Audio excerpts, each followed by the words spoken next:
Hello everyone, welcome to Mohammed Sheikh YouTube channel. हमने अपनी last video में पढ़ा था अकाउंटिंग का इंट्रोडक्शन। अकाउंटिंग होती क्या है, अकाउंटिंग के मायने क्या हैं, अकाउंटिंग के ऑब्जेक्टिव्स क्या हैं। तो थ्योरी हो गई बहुत। अब हम पढ़ते हैं अकाउंटिंग करते कैसे हैं, क्योंकि अकाउंटिंग तो नाम ही प्रैक्टिकल का है।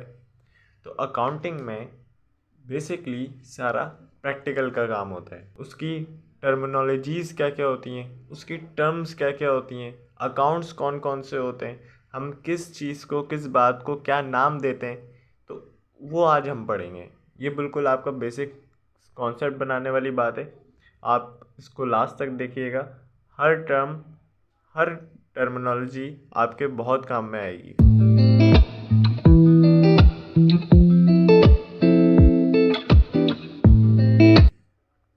सबसे पहली टर्मिनोलॉजी या टर्म जो हम कहते हैं वो कहते हैं कैपिटल। कैपिटल क्या होता है? जिससे ऑनर बिजनेस स्टार्ट करता है, यानी फर्स्ट इन्वेस्टमेंट या बिजनेस के बीच में इन्वेस्टमेंट जो ऑनर अपने बिजनेस में करता है उसे हम कैपिटल कहते हैं। जैसे कि कोई भी एक बिजनेस है, एक एग्जाम्पल लेते हैं, ये बिजनेस है कोई, ठीक है, और ये इसका ऑनर है, ठीक है। अब जो ऑनर अपने बिजनेस को पैसा देगा, उसको स्टार्ट करने के लिए पैसे की ज़रूरत है। जो ऑनर अपने बिजनेस को पैसा देगा, फॉर सपोज यहाँ पे ऑनर बिजनेस को पैसा देता है 10 लाख, तो ये 10 लाख आपका क्या कहलाएगा? कैपिटल, ठीक है। यानी capital refers to the financial resources और assets owned or invested in a business by its owner. It represented the long-term funds or equity used to start, operate, and grow a company, often including cash, equipment, property, and investment. तो किसी भी business को start करने के लिए क्या चीज़ चाहिए होती है? पैसा। उसको बढ़ाने के लिए क्या चीज़ चाहिए होती है? पैसे। तो जब भी ऑनर अपने बिजनेस में इन्वेस्ट करेगा, अच्छा, इन्वेस्ट सिर्फ कैश के अंदर नहीं कर सकता। जैसे कि कोई बंदा है मिस्टर अली, उसने बोला मेरे पास पैसे नहीं है मगर मेरे पास एक गाड़ी है, मैं वो गाड़ी बिज़नेस को दे देता हूँ और बिज़नेस के यूज़ में आएगी वो गाड़ी, तो वो भी उसका क्या करेगी? कैपिटल बढ़ाएगी। ज़रूरी नहीं है सिर्फ कैश में आए, किसी भी फॉर्म में आ सकता है। कैश में आ जाए, इक्विपमेंट में आ जाए, कोई भी प्रॉपर्टी हो, कोई भी उसके पास शेयर्स हो जो वो बिज़नेस को दे दे, कोई भी ऐसी चीज़ हो जो वो बिज़नेस को दे के अपना कैपिटल इंक्रीज़ करे। ज़रूरी नहीं है कैश हो। अच्छा, प्रोप्राइटर कौन होता है? जो बिज़नेस के अंदर इन्वेस्ट करता है, जिसे हम ऑनर भी कहते हैं। जैसे मिस्टर अली ने बिज़नेस के अंदर 10 लाख डाले, तो मिस्टर अली बिज़नेस के क्या हुए? प्रोप्राइटर हुए, या ऑनर भी हम उसको कह सकते हैं। अच्छा, अब आते हैं ड्राइंग्स पे। ड्राइंग्स क्या होती हैं कि जब हमने बिज़नेस में पैसा डाला तो हमने उसको भी तो एक नाम दिया कि ये कैपिटल कहलाएगा। तो जब हम बिज़नेस से पैसा निकालेंगे अपने पर्सनल यूज़ के लिए, पर्सनल भी खर्चे होते हैं, उसको भी अपना घर चलाना है, मिस्टर अली को कहाँ से पैसे लेगा? अपने बिज़नेस से ही तो पैसा लेगा। अगर वो बिज़नेस से कोई भी पैसा निकालता है तो उसे हम क्या बोलेंगे? ड्राइंग्स बोलेंगे। फॉर देयर पर्सनल यूज़, अपने ज़ाती खर्चों के लिए। ऐसा नहीं कि बिज़नेस में कुछ खर्च कर रहा है तो आप उसको ड्राइंग्स कंसिडर कर लें, नहीं, उसके लिए हम अलग टर्मिनोलॉजी यूज़ करते हैं। अभी जो वो पर्सनल यूज़ के लिए पैसा निकालेगा उसे हम क्या कहेंगे? ड्राइंग्स कहेंगे। फॉर सपोज मिस्टर अली की वाइफ को ब्रेसलेट चाहिए, तो वो बिज़नेस से पैसा निकाल के उनको ब्रेसलेट दिला दे, तो वो क्या है? ड्राइंग है। इससे बिज़नेस का क्या फ़ायदा हुआ? क्या बिज़नेस को ब्रेसलेट मिला? नहीं, मिस्टर अली की वाइफ को ब्रेसलेट मिला। तो ये क्या कहलाएगी? बिजनेस टर्मिनोलॉजी में, अकाउंटिंग टर्मिनोलॉजी में ड्राइंग्स कहलाएंगी। Drawings refers withdrawal of funds और एसेट बाय द ऑनर। अच्छा, कोई एसेट भी विदड्रॉ कर सकता है, ज़रूरी नहीं है कैश ही विदड्रॉ करे। जैसा मैंने आपको बताया कि किसी भी एसेट के थ्रू, एसेट हम आगे जाके पढ़ते हैं, किसी भी चीज़ के थ्रू, जैसे कि उसका बिजनेस है कि वो राशन की दुकान है उसकी, वो बहुत सारी चीज़ें बेचता है, चीनी, चावल और सारी बेसिक नीड्स की चीज़ें बेचता है, तो उसके घर में भी बेसिक नीड्स की चीज़ें ज़रूरत पड़ती होगी, उसके घर में भी ये सारी चीज़ें इस्तेमाल होती होंगी। तो फॉर सपोज़ वो 2 किलो आटा अपने घर ले गया, तो वो 2 किलो आटा जो अपने बिजनेस से घर लेकर गया है तो उसका एसेट। मगर यहाँ पे क्या होंगी उसकी, ये ड्राइंग्स होंगी, क्योंकि वो पर्सनल यूज़ के लिए क्या कर गया, घर लेकर चला गया। ठीक है, फॉर पर्सनल यूज इस record is the reduction of their ownership interest in the business. अच्छा, ये कैपिटल का कॉन्ट्रा अकाउंट होता है। अब समझते हैं कॉन्ट्रा क्या होता है, कि जो भी अकाउंट दूसरे अकाउंट को कम करे। जैसे जब पैसा आ रहा था तो हम क्या कर रहे थे, कैपिटल बढ़ा रहे थे। अब जब पैसा जा रहा है तो हम उसको कम किसके थ्रू करेंगे, ड्राइंग्स के थ्रू करेंगे। यानी ये कैपिटल का क्या हुआ, कॉन्ट्रा अकाउंट हुआ। यानी कैपिटल को ये अकाउंट क्या करेगा इन फ्यूचर, हमारे आगे जो प्रोसीजर होंगे उसमें ये कैपिटल को कम करने वाला है। अच्छा, बात करते हैं लाइबिलिटी की। लाइबिलिटी क्या होती है कि वो पैसा जो बिजनेस पे उधार है, बिजनेस पे डेट है, यानी वो पैसा जो आप बिजनेस को इन फ्यूचर क्या करना है, चुकाना है या अदा करना है। अच्छा, ये ऑनर पे नहीं है, ये मैंने अपनी फर्स्ट वीडियो में भी बताया था कि ये ऑनर पे उधार नहीं है, ये उधार किसके ऊपर है, बिजनेस के ऊपर है, बिजनेस के ऊपर है। अब लाइबिलिटीज़ भी हमारे पास दो, लाइबिलिटीज़ के भी अंदर दो टाइप्स होती हैं। एक होती है long term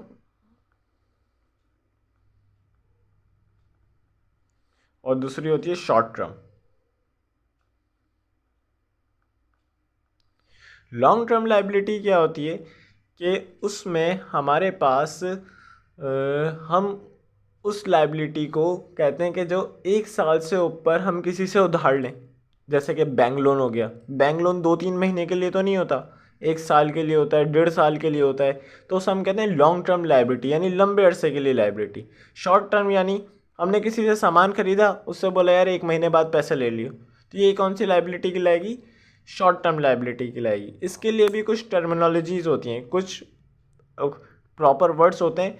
long term liabilities में हम कहते हैं notes payable. Notes payable means हम इसको क्या कर लेते हैं, नोट्स पेबल का मतलब वो होता है जिसको हम लिखत में काम कर लें, लिखवा लें। हम जिससे पैसे ले लें वो बंदा हमसे क्या करे, लिखवा ले कि भाई तुम मुझसे इतने पैसे ले रहे हो, उसे हम क्या बोलेंगे, नोट्स पेबल कहेंगे। और जो ज़ुबानी यानी शॉर्ट टर्म लाइबिलिटीज़ क्या होती हैं, वो ज़ुबानी हो जाती हैं, यानी हम उनको अकाउंट पेबल कहते हैं, जिनकी ड्यूरेशन 1 महीना, 1.5 महीना या 2 महीने से ज़्यादा नहीं होती। तो नोट्स पेबल, अकाउंट पेबल में फ़र्क समझ में आ गया। तो लाइबिलिटी हम पढ़ते हैं, a liability represents a financial obligation और डेट दैट कंपनी ओज टू अदर। यानी वो पैसा, वो चीज़ें जो कंपनी ने किसी और से ली हैं और जो इन फ्यूचर आपको अदा करनी है, जो आप पे डेट है, उधार है, उसे हम लाइबिलिटी कहते हैं। अच्छा, लाइबिलिटी ऐसे भी हो सकती है कि हमने किसी से फर्नीचर ख़रीदा बिज़नेस के लिए, किसी से गाड़ी ख़रीद ली, शॉप ख़रीद ली, उसको पैसे नहीं दिए, तो ये क्या है, बिज़नेस पे लाइबिलिटी है। अच्छा, अब बात करते हैं एसेट्स पे। मैं बार बार अपना पीछे जिक्र कर रहा था कि एसेट्स एसेट्स, अब व्हाट इज़ एन एसेट। अब एसेट पढ़ते हैं। एसेट बेसिकली होते क्या हैं कि वो चीज़ें जो आपको बेनिफिट्स हैं या इन फ्यूचर आपको वो चीज़ मिल जाए, ठीक है, या वो चीज़ें जो आपको बिज़नेस रन करने में ज़रूरी है या हेल्प करती हैं। जैसे कि अभी मैं वीडियो शूट कर रहा हूँ, वीडियो शूट के लिए मेरे पास एसेट्स क्या हैं, मेरा मोबाइल मेरा एसेट है, ठीक है, मेरी लाइटिंग्स मेरा एसेट है, मेरा लैपटॉप मेरा एसेट होगा। तो ये एसेट्स जो हैं, जिनको मैं ऐसे भी समझ सकता हूँ कि इन फ्यूचर बेच के मेरे पास दोबारा पैसा रिटर्न है। अब ये मैटर नहीं करता कि जितने का मैंने ख़रीदा उससे कम आए या ज़्यादा, मगर रिटर्न है, ठीक है, उसे हम क्या कहते हैं, एसेट कहते हैं।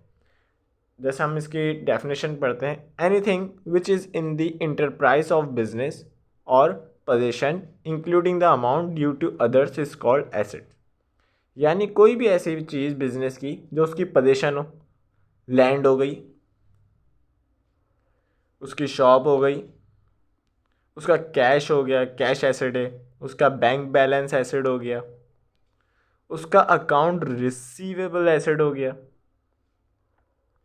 अकाउंट रिसीवेबल क्या होता है कि वो अकाउंट जिससे हमें इन फ्यूचर पैसे लेने, जैसे हमने अकाउंट पेबल पढ़ा यानी जिन फ्यूचर जिसको पैसे देने, तो अकाउंट रिसीवेबल किसे कहते हैं, जिससे हमें पैसे लेने। ये भी हमारा एसेट का अकाउंट होता है। जैसे यहाँ पे मेंशन भी है including the amount due to others, वो अमाउंट जो दूसरों पे ड्यू है, जिन पैसे पे हमारा हक है, वो भी हमारा क्या कहलाएगा, एसेट्स कहलाएगा। अच्छा, अकाउंट रिसीवेबल भी दो तरीके के होते हैं। एक होता है बिल्स रिसीवेबल या नोट्स रिसीवेबल,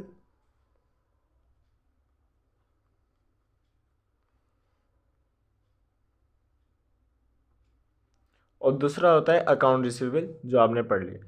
अकाउंट रिसीवेबल क्या होता है, यानी जिसमें ऐसी सेम अकाउंट पेबल की तरह हो कि हमने ऐसी ज़ुबानी हमसे किसी बंदे ने कह दिया कि 1-1.5 महीने में मैं आपको पैसा दे दूंगा, ठीक है। और बिल्स रिसीवेबल यानी हमने उसको 1 साल के लिए लिखत में ले लिया कि आप 1 साल बाद हमें ये पैसा रिटर्न करोगे। अब यहाँ पे क्या बन गए, नोट्स बन गए, नोट बन गया, लिखा हुआ है, तो उसे हम क्या बोलेंगे, नोट्स रिसीवेबल बोलेंगे।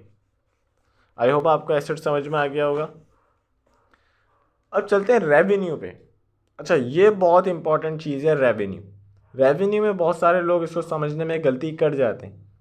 It represent the total amount of money generated from this operation before deducting expense, taxes और अदर कॉस्ट।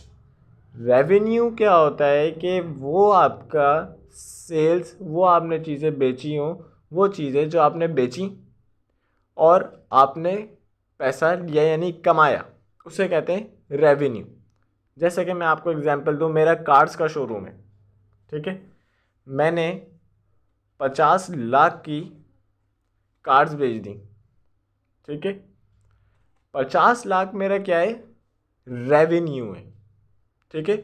अभी ना मैंने इसमें से ये माइनस किया कि मेरा उस पर कॉस्ट कितनी आई। हो सकता है वो कार्स मैंने 40 लाख की खरीदी हो, ठीक है।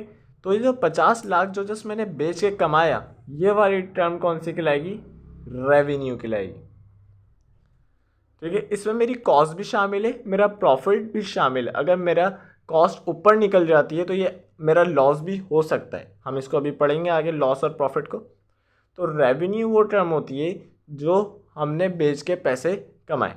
It represent the total amount of money generated from this operation before deducting expense, taxes और अदर कॉस्ट। इसके अंदर से कोई एक्सपेंसेस माइनस नहीं हुए, कोई टैक्सेस माइनस नहीं हुए, ना ही इसकी कॉस्ट माइनस हुई, ठीक है। मैंने 50 लाख की गाड़ियाँ बेची, 40 लाख उसकी कॉस्ट थी, ठीक है। ये 40 लाख क्या कहलाएगी, ये टर्म कॉस्ट कहलाएगी, यानी वो मुझे कितनी की पड़ी, मैंने उसको पीछे से कितना ख़रीदा, ठीक है। और जो 50 लाख रेवेन्यू में से मैंने कॉस्ट माइनस करी, तो 10 लाख मेरा क्या बना, इनकम बनी, ठीक है। ये तीनों कॉन्सेप्ट समझ में आ गए रेवेन्यू इनकम के दोनों एग्जाम्पल से, ठीक है। यानी वो पैसा जो मैंने जनरेट करा ऑपरेशन से, ऑपरेशन मीन्स सेल्स से जनरेट किया, अभी तक उसमें ना मैंने कुछ डिडक्ट किया है, एक्सपेंस, टैक्सेस, कॉस्ट, वो रेवेन्यू कहलाएगा। और अगर मैं उसमें से कॉस्ट डिडक्ट कर दूं तो वो मेरा क्या कहलाएगा, इनकम कहलाएगा, ठीक है। कॉस्ट वो होती है जो मैं, वो पैसा जो मुझे उस चीज़ का पड़ा, तो जो मैंने रेवेन्यू में से पैसा कमाया, ठीक है, वो मुझे पड़ा कितने का, 40 लाख का, ठीक है। तो रेवेन्यू कॉस्ट का कॉन्सेप्ट आपको समझ में आ गया होगा। तो इनकम मैंने बताया कि रेवेन्यू में से अगर हम एक्सपेंस माइनस कर दें, इनकम हो जाती है। अब एक्सपेंस क्या होते हैं, अब एक्सपेंस पढ़ते हैं। Expense are the cost incurred by a business और इंडिविजुअल टू जनरेट रेवेन्यू।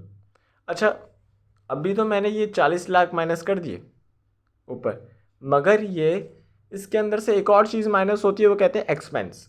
जैसे कि 50 लाख की गाड़ियाँ तो बेची, 40 लाख की मुझे उनकी कीमत पड़ी थी, मगर मैंने जब इसको बेची तो मैंने 2 बंदे भी हायर किए हुए थे जो एज आ उसको सेल करने में मेरी मदद करते थे, मेरे एम्प्लॉय थे। उनको भी मैंने 20,000 रुपये तनख्वाह दे दी, ठीक है। मैंने यूटिलिटी एक्सपेंस दे दिए 10,000 के, मेरी बिजली मैंने लाइटें जलाई 10,000 के, वो भी दे दिए, ठीक है। मैंने एक और छोटे मोटे खर्चों के मिसकिलिनियस एक्सपेंस के भी 5,000 दे दिए। मेरे पास कस्टमर आए, मैंने उनको चाय वगैरह पिलाई, वो 5,000 के पड़ गए। तो ये कितने हो गए? 20, 30, 35। तो ये 35 जो है, जो मेरा रेवेन्यू जनरेट करने में मुझे कॉस्ट पड़ी, ये मुझे वापस तो नहीं मिलने। मुझे एम्प्लॉय अपनी सैलरी वापस तो नहीं दे देगा। मुझे ये 10 के यूटिलिटी बिल के वापस तो नहीं मिल जाएंगे। तो एक्सपेंस और एसेट में यही फ़र्क होता है कि एसेट आपको इन फ्यूचर बेच के उसके पैसे मिल जाते हैं, मगर आपको एक्सपेंस के पैसे खर्च करने के बाद वापस नहीं मिलते। इसे हम एक्सपेंस कहते हैं। ठीक है, जो हमारी रेवेन्यू जनरेट करने में हेल्प करे उसे हम एक्सपेंसेस कहते हैं। एक्सपेंसेस बहुत सारे होते हैं, एडवर्टाइजमेंट होता है और सैलरी होता है, यूटिलिटी होता है, मार्केटिंग एक्सपेंस होता है, बहुत सारे एक्सपेंसेस होते हैं। कोई भी खर्चा आप इसको ऐसे समझ सकते हैं, क्या ये मुझे फ्यूचर में मिलेगा? अगर वो आपको इन फ्यूचर नहीं मिलने वाला, जैसे आपने एडवर्टाइजमेंट के पैसे पे करे, क्या एडवर्टाइजमेंट वाला एडवर्टाइजमेंट करने के बाद आपके पैसे लुटा देगा? नहीं। तो वो एक्सपेंस आपका कंसिडर किया जाएगा। अच्छा, अब बात करते हैं अकाउंट में। अकाउंट्स क्या होते हैं? Summarise all financial related to specific type. वो सारी फाइनेंशियल ट्रांजैक्शन मैंने अपनी प्रीवियस वीडियो में आपको बताया था कि दो चीज़ों की लेन देन हो रही है, तो वो क्या कहलाएगी? ट्रांजैक्शन कहलाएगी। रिलेटेड टू स्पेसिफिक टाइप, एक टाइप, स्पेसिफिक टाइप क्यों नहीं चाहिए? जैसे कि बिजनेस के अंदर कैश है, कैश का बहुत इनफ्लो आउटफ्लो होता है, बहुत आता जाता है कैश। जैसे कैश आया गया, फिर आया, फिर आया, फिर आया, गया, गया, गया, आया, गया। ठीक है, अब मैं क्या करूँगा, एक साइड्स बना लूँगा, यानी दो साइड्स बना लूँगा। ऐसे एक लाइन खींच के दो साइड्स बना ली। ठीक है, यहाँ मैंने ऊपर लिख दिया भाई ये कैश है। ठीक है, आया, सारे आने वाले यहाँ लिख दिए और जाने वाले यहाँ लिख दिए। इसको इसमें से जो साइड माइनस हुई वो यहाँ लिख दी। ये बेसिकली अकाउंट होते हैं। अब मैं ऐसे तो कैलकुलेट नहीं करूँगा भाई 10,000 आए, 5,000 गए, फिर 10,000 आए, फिर तो ये सारे में से गलती हो सकती है, एरर आ सकता है। तो मैंने ऐसे दो साइड्स बना ली कि एक प्लस वाले जो आया मेरे पास और जो गया, उसको हम क्या कहते हैं? इसी चीज़ को हम अकाउंट कहते हैं। ठीक है, अब हमने इसके नाम दे दिए कि भाई जो लेफ्ट हैंड साइड वाला होगा वो क्या कहलाएगा? डेबिट कहलाएगा, और जो राइट हैंड वाला होगा वो क्या कहलाएगा? क्रेडिट कहलाएगा। हम मैथ्स में पढ़ते हुए आए कि ये लेफ्ट हैंड है और ये राइट हैंड है। इसको अकाउंटिंग में लेफ्ट हैंड राइट हैंड नहीं कहते, ये गलत है। अकाउंटिंग में हम इसको डेबिट क्रेडिट कहते हैं। इसी चीज़ को बेसिकली अकाउंट कहते हैं। अब ये कैश का बना, ये सेल्स का भी बन सकता है, ये एक्सपेंस का भी बन सकता है, ये बैंक का भी बन सकता है। अब डेबिट क्रेडिट कैसा करते हैं, इसके रूल्स हम आगे चल के पढ़ेंगे। प्रॉफिट, प्रॉफिट क्या होता है कि revenue exceeds the total expense incurred, यानी कि मेरा जो रेवेन्यू है वो ज़्यादा है मेरे खर्चों से, तो उसे हम जो एक्स्ट्रा अमाउंट निकल कर आएगा रेवेन्यू में से, उसे हम क्या बोलेंगे? प्रॉफिट कहेंगे। जैसे कि मैंने एक मोबाइल ख़रीदा बेचने के लिए 30,000 का, 30K का मोबाइल ख़रीदा। ठीक है, अब मैं देखूँगा कि उसकी कॉस्ट कितनी पड़ी मुझे। वो कॉस्ट मुझे पड़ी 20,000 की, मैंने इसमें से माइनस कर दी 20,000। मैंने एक बंदे को कहा कि भाई ये तुम मेरा मोबाइल बिकवा दो, मैं 2,000 तुम्हारा कमीशन भी दूंगा। वो 2,000 भी इसमें से माइनस कर दिए। मेरे पास कस्टमर आया, मेरा दोस्त था वो कस्टमर, मैंने 1,000 का, 1,500 का उसको जो है चाय वगैरह इन चीज़ों में खर्च हो गया, वो भी माइनस कर दिए। ठीक है, तो हम देखें कितने माइनस होगा? 20, 22, 23, यानी 30,000 में से 23,000 हमारे क्या हो गए? माइनस हो गए। तो हमारे बचे कितने? 7,000। ये हमारा प्रॉफिट है। यानी रेवेन्यू में से सारे खर्चों को माइनस कर देना, जो बच रहा है वो क्या आ रहा है? हमारा प्रॉफिट आ रहा है। अब लॉस क्या होता है? फॉर सपोज 30K जो है मैंने उसका फ़ोन बेचा। ठीक है, अब मुझे उसकी कॉस्ट पड़ी थी 25,000 रुपये, मैंने माइनस कर दी 30,000 में से कि भाई प्रॉफिट चेक करने के लिए।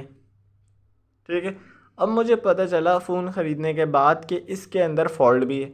तो मैंने उसको रिपेयर कराया तो 4,000 उसमें लग गए, 2,000 मैंने कमीशन भी दे दिया और 1,000 कस्टमर पे उसकी रिफ़्रेशमेंट वगैरह पे खर्च भी हो गए। तो अब मैं देखूं तो 25 और 4 29, 31 और 32,000 क्या हो गए मेरे खर्च हो गए। यानी 30K का तो वो बिका और माइनस कितने हो गए 32K। तो मैं -2K में क्या चला गया, लॉस में चला गया। ये मेरा लॉस कहलाता है। ठीक है। अच्छा, बहुत सारे लोग प्रॉफिट और गेन को एक ही चीज़ समझते हैं। प्रॉफिट और गेन दो अलग अलग टर्म्स हैं।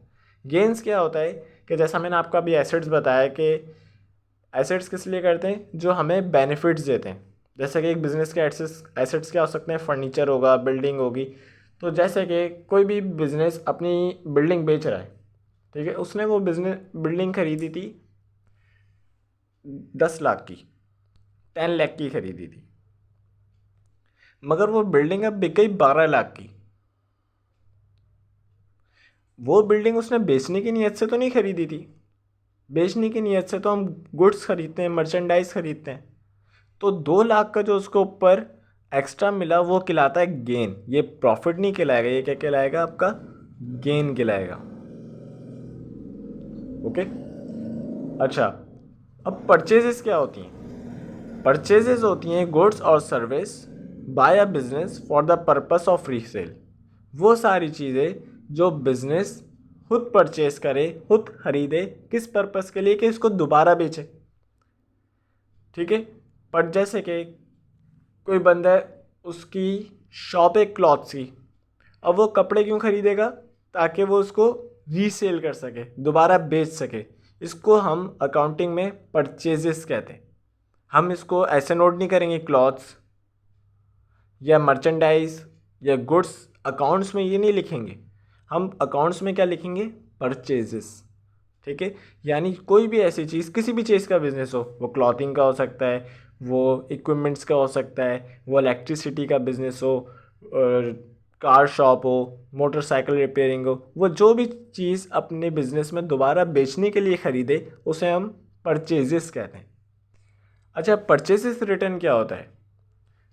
जैसे कि मैंने आपको बताया कि मेरी क्लॉथ्स की शॉप थी, ठीक है, मैंने क्लॉथ्स ख़रीदे 20,000 के, ठीक है, 20K के मैंने क्लॉथ्स ख़रीद लिए, मगर उसमें से मुझे पता चला कि 2,000 के क्या थे, डिफेक्टेड थे, ख़राब निकले, उसके अंदर फॉल्ट था।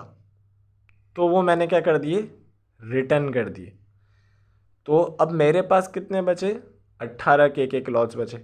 और जो 2K के रिटर्न हुए, ये क्या कहलाएगी, परचेजेस रिटर्न कहलाएगी।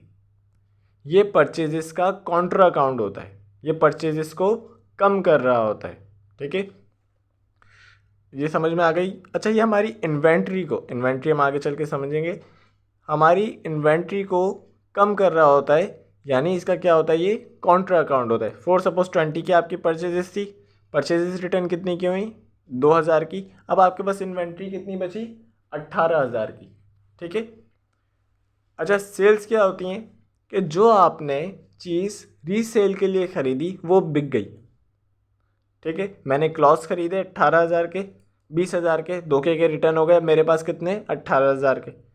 अब 18,000 में से मेरे 10,000 के क्लॉथ्स क्या हो गए, सेल्स हो गए। तो वो जो 10,000 के चीज़ बिकी, मैंने बेच दी, वो क्या कहलाएगी, मेरी सेल्स कहलाएगी। ठीक है। Sales refers to the exchange of goods और service for money to generate revenue. Sales उसे कहते हैं जो आप अपने गुड्स को बेच के पैसों के लिए एक्सचेंज कर लो, रेवेन्यू जनरेट करने के लिए, उसे हम सेल्स कहते हैं। ठीक है। सेल्स एक बहुत इंपॉर्टेंट फैक्टर होता है सारे बिजनेस का, क्योंकि सारे प्रॉफिट्स इसी के ऊपर कायम होते हैं कि ये जितनी ज़्यादा से ज़्यादा होगी उतनी से ज़्यादा हमारा प्रॉफिट होगा। अच्छा, सेल्स रिटर्न वही कॉन्सेप्ट है परचेज रिटर्न वाला, कि जो हमने बेचा, पहले क्या करा था हमने, परचेज और परचेज रिटर्न में जो हमने ख़रीदा था वो वापस कर दिया।